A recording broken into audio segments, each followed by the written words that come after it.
Hello world, I'm Miyah and I would like to welcome you to the latest episode of my blog series. So far I have been able to share my own experiences on what it's like for me to live with Asperger syndrome. A second thing that I do is I will give my 2 cents on what's going on with autism in the media.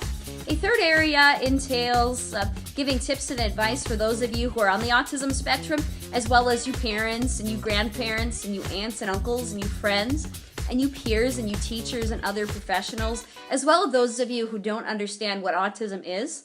And finally, talking about things that I'm passionate about. Now, before I dive into tonight's topic, what I would like to do is mention 2 things. So first and foremost, if you click up here in the upper right-hand corner, you can check out Amethyst Shaber's channel. Now, they are on the autism spectrum as well, and they have a beautiful blog series called Ask an Autistic, and they are also involved with ASON, which stands for the Autism Self-Advocacy Network. So please be sure to check them out because they have a lot of knowledge and a lot of information in terms of some of these magical cures and some of these other issues like stimuli, as well as sensory overload and sensory processing disorder.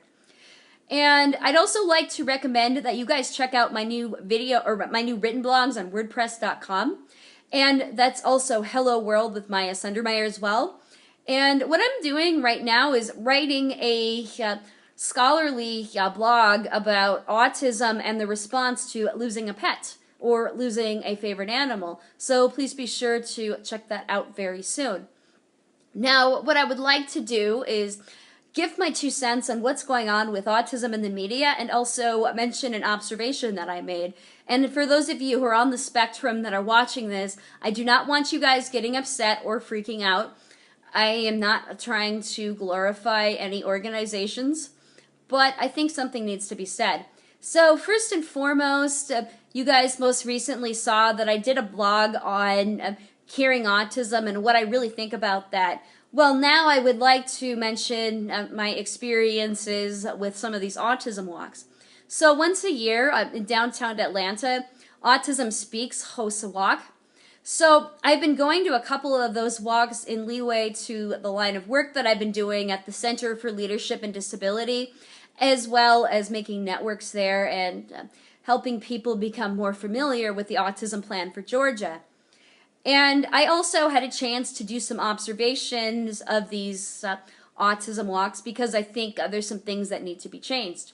So first and foremost, I noticed that with all the upcoming rates of sensory processing disorder, and despite that, they have all kinds of loud music blaring, they have all kinds of balloons and other types of overstimuli.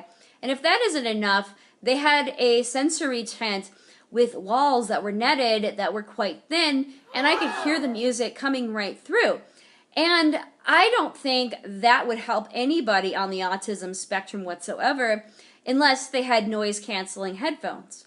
And so those are 2 issues I had with that. And another issue that I had was last year, I had attempted to introduce myself to a family of an individual with autism who was 9 years old. And as I was trying to introduce myself, he got so scared with all the noise and all the overstimuli that he ended up kicking me. So yeah, I don't think that these autism walks are doing any good for these individuals that are there, quote, trying to cure. Unless they're trying to play loud music on purpose and pop the balloons in their face because they think that's a way to cure autism. But other than that, I don't think that's going to work. And so furthermore, some of the other things that I noticed was that they have been raising money at these walks so that they can, quote, cure autism. And first and foremost, I don't have anything against the walks, and I don't want to say anything bad about Autism Speaks, but they seem to be putting more money into research so that they can cure autism, when rather Autism Speaks, has organizations in each state individually. Like here in Georgia, we have Autism Speaks of Georgia. One of the things that I feel that they could be doing with the money is instead of trying to race for a cure, they could be raising that money so that individuals on the spectrum and their families could get easier access to services, and as well as get individuals who are adults on the autism spectrum better services than they've ever had in the past, as well as train employers and teach them about autism. And they also really need to be doing more research on sensory processing disorders because it's a really big part of autism. And I really think that rather than having these autism walks in big cities with loud music, I think the environment should be in a more wooded area inside of a big city or outside of a city where they have a park that has maybe a mile of a walking path, and they could also rent out a shed or rent out a lodge, and they could put a bunch of mats and bean bags, and they could put in the bubble machines and some of these other things, because what they did at the autism walk was absolutely unexcusable. I'm sorry.